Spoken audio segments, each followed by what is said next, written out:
Good afternoon and welcome to the 24th of February 2025. This is Market View, the first episode this week. Thank you for tuning in.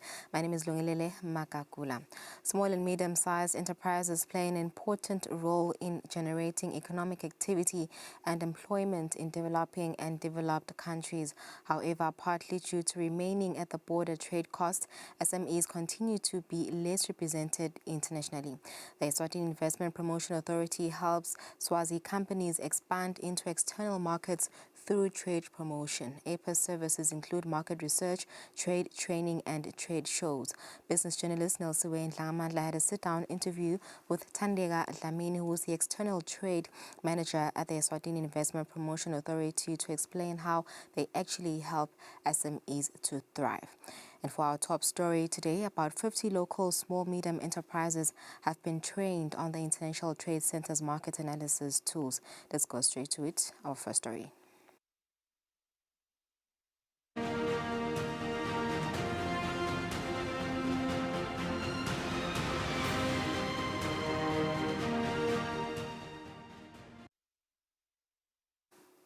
About 50 local small-medium enterprises have been trained on the international trade.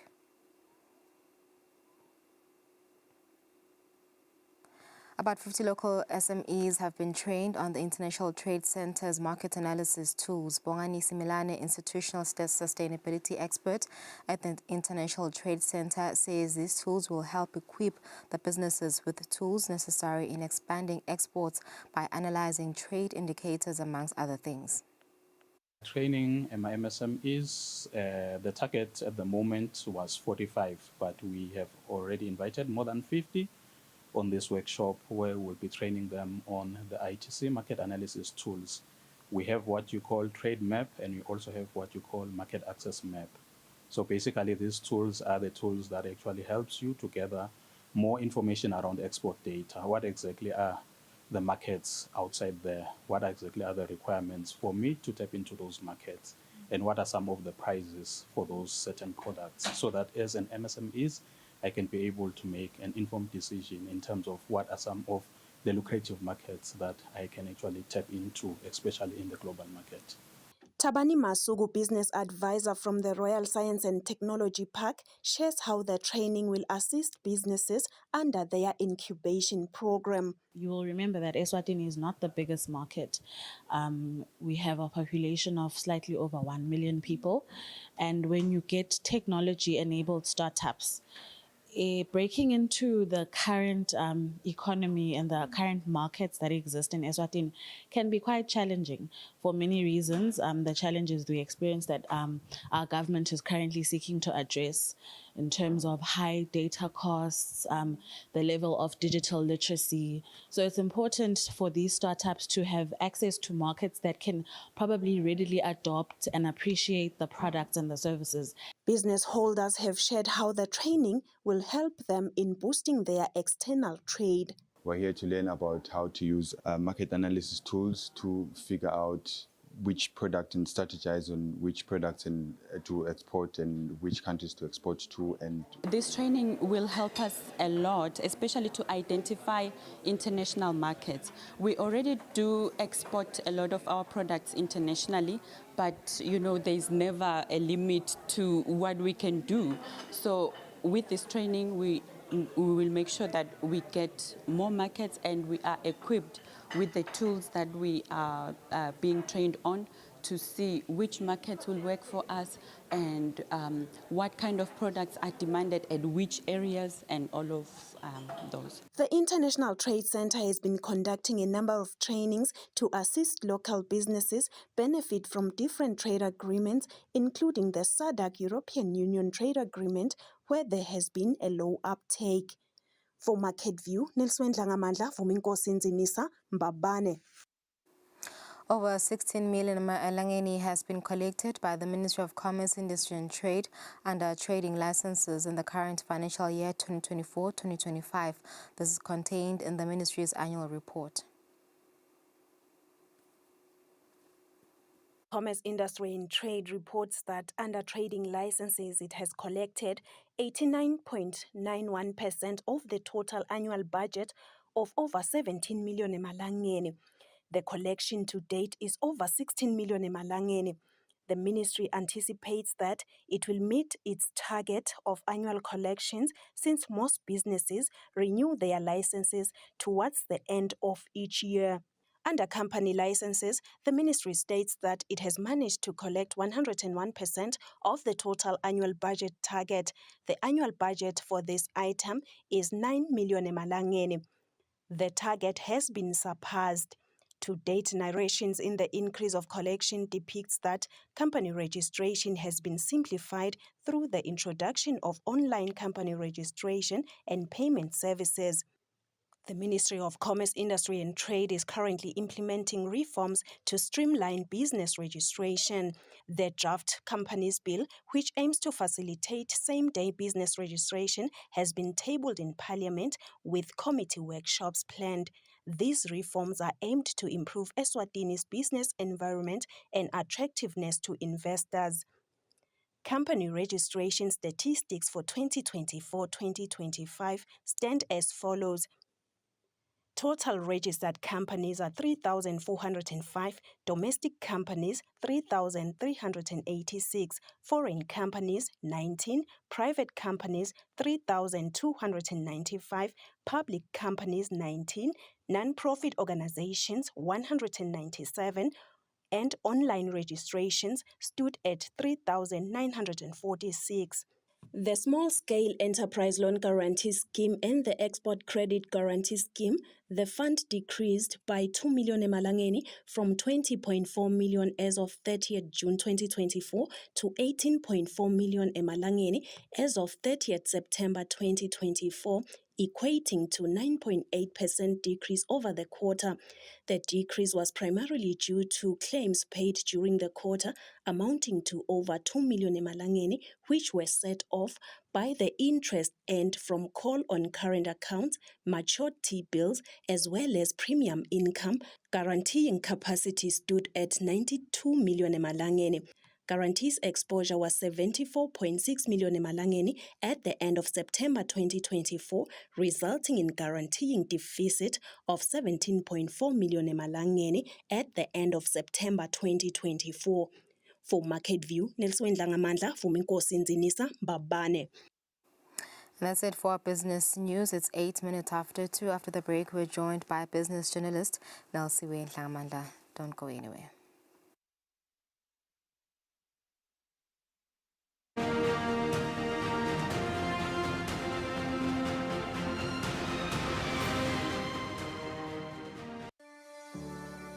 Eswatini TV has signed a code of conduct that is enforced by the Eswatini Communications Commission.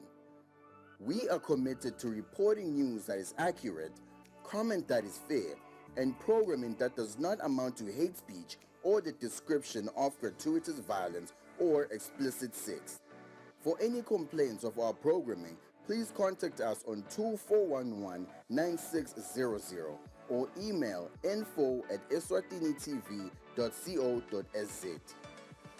You can also contact the Eswatini Communications Commission on 2406-7000 or write a letter to ECCOM on PO Box 7811 Mbabane. Email address is info@ecom.org.sz.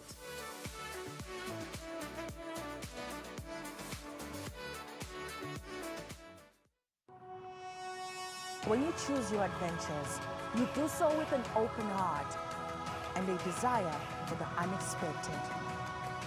You embark on journeys to discover new worlds full of wonder.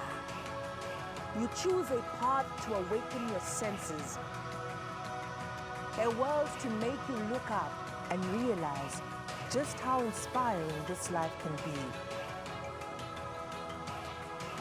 Arrive and awaken your heart. Explore life in ways only thought possible in your dreams. Discover just how far you'll go to expand your understanding of life's greatest mysteries. There's just one place on this planet with so much to offer. Now is the time for you to have the royal experience.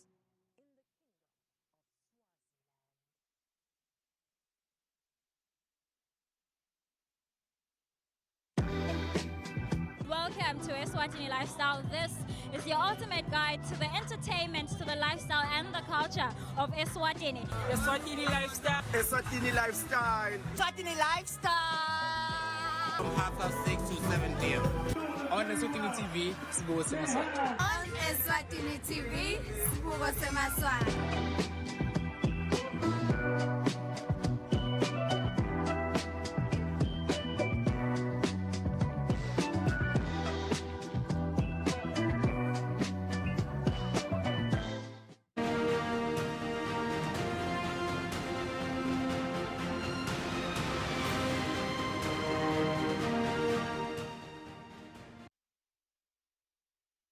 Welcome back. You're still watching Market View. This is the first episode this week. Thank you for staying with us. We're now joined by business journalist Nelsiwe Ndlangamandla, who had an interview with external trade manager at APA, Thandeka Dlamini. They were talking about how APA assists SMEs to trade internationally. A very good afternoon, Nelly. Thank you for tuning in. Thank you for joining us, rather. So, let's talk about the role played by SMEs. We understand that they do play a huge role in economic activities in Eswatini. But how does APA assist SMEs? Good afternoon, Lulu, and good afternoon to the viewer at home. It's been a long time. So we know that in Eswatini, we have about 68,000 small and medium enterprises, and most of them are not exporting. And the Eswatini Investment Promotion Authority, what they are saying they do is that they explain all the trade agreements. We know that we have a lot of trade agreements, including the SADC EU agreement. We've got COMESA markets that local companies can take advantage of. And then we have the African Continental Free Trade Area, which is the latest agreement. So they are saying that what we usually do as APA is to handhold these businesses so that they fully understand these agreements. They fully understand all they need to do in order to take advantage of this agreement. And they explain to them the policies, they explain to them the trade tariffs, because in these agreements, you must recall, Lulu, that there are no tariff barriers in some of them. So they make them understand that and help them to trade under these agreements. All right. As I said, that's Nelson. We interviewed external trade manager Thandeka Dlamini. Let's listen further as she explains how EPA assists SMEs. The International Trade Center providing guidance on how to use its tools for external trade. You are from the Eswatini Investment Promotion Authority. How does this speak to external trade promotion? At APA, part of our mandate is to ensure that the exports of Eswatini increase. We seek to capacitate SMEs. Part of it is building capacity in our local businesses so that they are able to maneuver these international markets. They are able to figure out which market is open, and so that they can take advantage of these opportunities. We usually tell businesses that, you can always start a business small, but the idea is that there is a whole worldwide market out there of above 8 billion people, which you can sell your products to. You can sell to the local market as well as internationally. And there are no limits then. If you are looking at a market of 8 billion people, there are no limits to growth of your business. There are no limits to the growth of the economy as well, because we have this access to international markets. Now, where we come in with the ITC has developed these tools, the International Trade Center, these tools which can be a first step into getting a feel of what the market looks like out there, what markets are there, what products you can sell out there, and what the requirements are to actually access those markets. So for businesses, for us, it's about capacitating them so that together with ITC, so that they learn to use these tools as a first step in their market research analysis. What is the level of export readiness for small and medium enterprises in the country? Yes, we have noticed from APA, because mainly we work with a lot of small and medium enterprises, to be quite honest. And we have noticed that some of them, they are thinking about exporting, but they do not have the knowledge, the capacity to do so. So what we do is that we play our role in just ensuring that they get the right skills, they get the right information about markets out there, whether they are export ready or not. This part of this training is to help them get ready to actually export. Of course, we do offer other trainings as well, because this one is more about the market research, just to know what your market is looking like and what information or what regulatory requirements you need to fulfill in order to export to that market. And then we do offer export readiness training, which is another training that can get you ready. Like, how can you establish an export plan for your business? How can you utilize the same tools that we are teaching to maneuver and identify attractive markets for your product? So it's part of a training program, a whole training program that we do at APA. So we have these trainings lined up. You are speaking of different trainings that APA with different partners is providing. How do you identify the businesses that should be trained? Sesike seva ngaphambilini kokuthi nakulama shows mhlambe la ngaphandle kwelive ukhanza ukuthi uhamba abantu banye. How do you identify these businesses? Okay, so we at APA we publicize everything that we do. We invite traders to trade shows, for instance, international trade shows. We invite them for these trainings as well. So what we do is that we post all of these invitations on our social media pages as well as on our website. So anyone out there, because it is not limited to who we know is out there, but if we try by all means to know everyone. We also have a traders directory which we keep, and that's what informs us in terms of if we're inviting certain people for a certain sector, certain businesses. So we would like to urge businesses, small businesses out there, to actually follow our social media websites and also reach out to us via email or via our phone numbers, which are available on our social media website, so that we know you and we can tailor, or we can invite you in relevant initiatives that we do. What are the biggest barriers that Eswatini faces, Thandeka, in external trade? And what is it that APA is doing to address the challenges? There are a number of barriers that smaller businesses face. I think the biggest one is knowledge, just to know what to do, because there are when you maneuver international markets, it is not the same as selling within your own country or own territory. There are certain rules that you must adhere to for the different markets out there. So one of the things is lack of that knowledge and information, to be quite honest. And you find that at times it's scattered all over.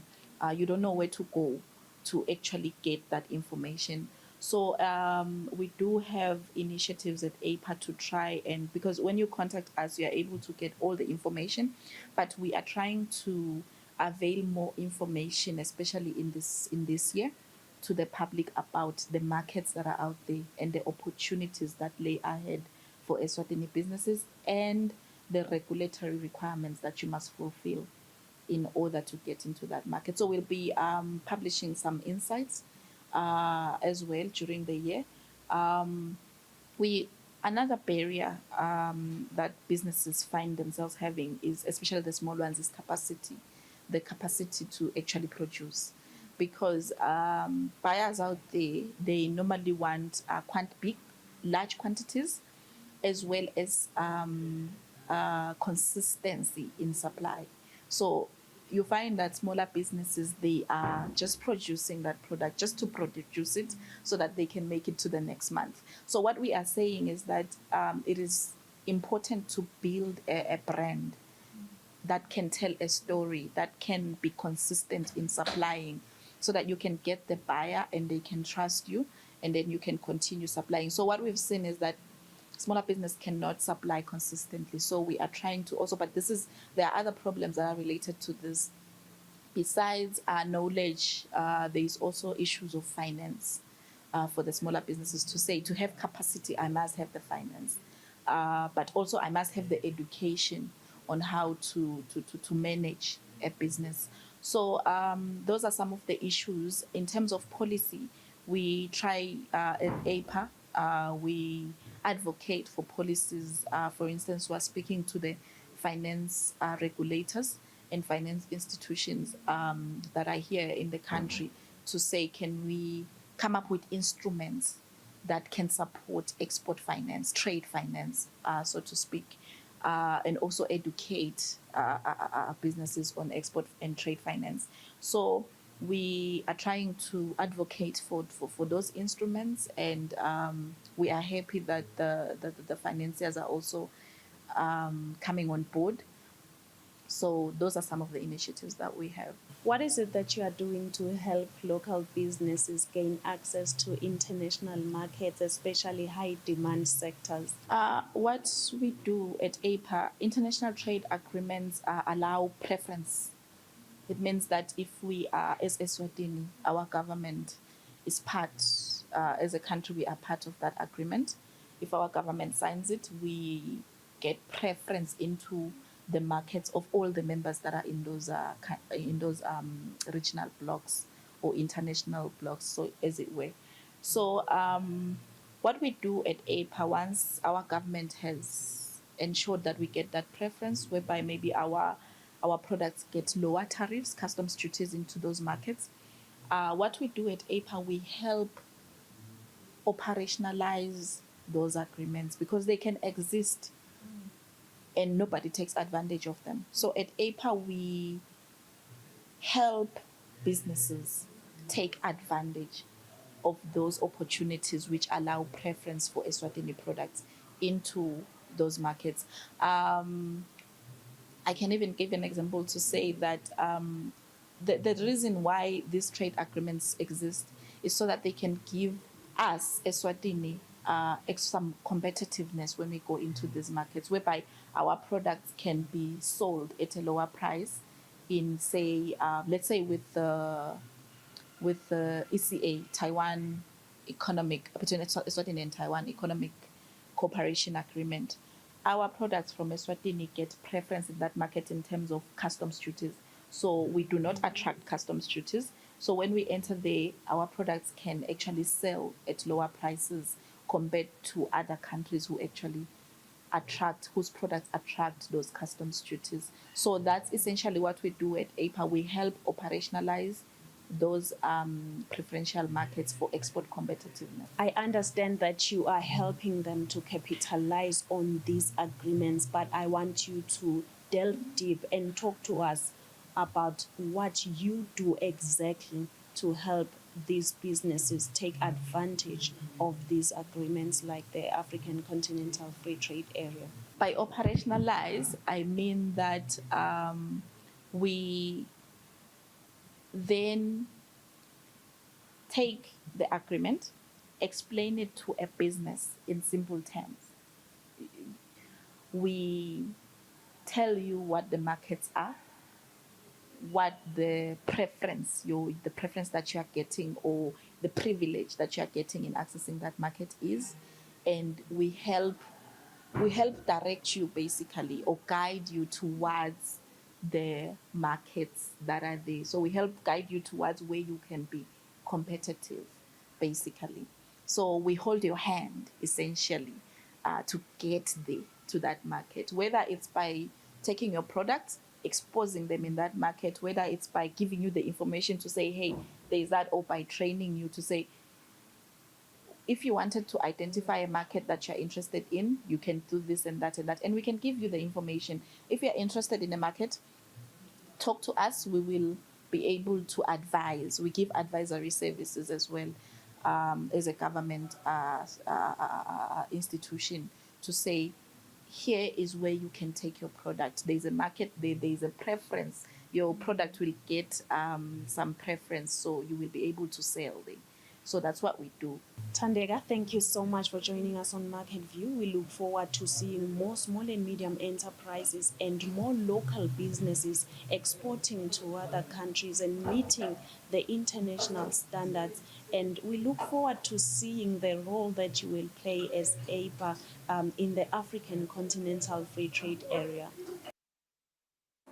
That is APA Thandeka Dlamini having a discussion with Nelsiwe and Dlangamandla on how APA assists SMEs. Let's go straight to our last segment, which is today's financial market analysis.